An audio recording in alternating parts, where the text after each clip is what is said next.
Welcome to the Tech Egg. Don't get scrambled. Enjoy the video. You're in Roblox Studio. Open the place and focus on the object containing the mesh.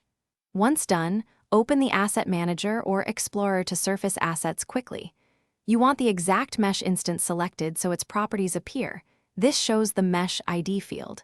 Make sure to expand the mesh object hierarchy so you don't miss nested parts. If multiple meshes exist, pick the one used for rendering. This step gets you the field where the actual mesh ID string is stored. Now that the mesh is selected, look in Properties for the Mesh ID entry. That's what you need. You can click the value and copy it. Some editors let you right-click to copy. Note why this matters. Mesh ID links the object to the uploaded asset, so using the exact ID prevents broken geometry. Once copied, paste into a script or object property where required. Make sure the prefix RB's assetted // is present. If not, add it before the numeric ID. Paste the mesh ID where needed, model properties, scripts, or custom loaders, and then test in play mode to confirm the mesh renders.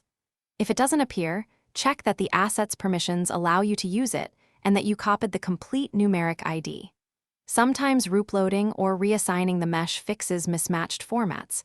When root loading, note the new ID and replace the old one. If issues persist, verify the object's scale and orientation, so the mesh isn't invisible due to size. Thanks for watching. Consider subscribing if I helped unscramble your problems.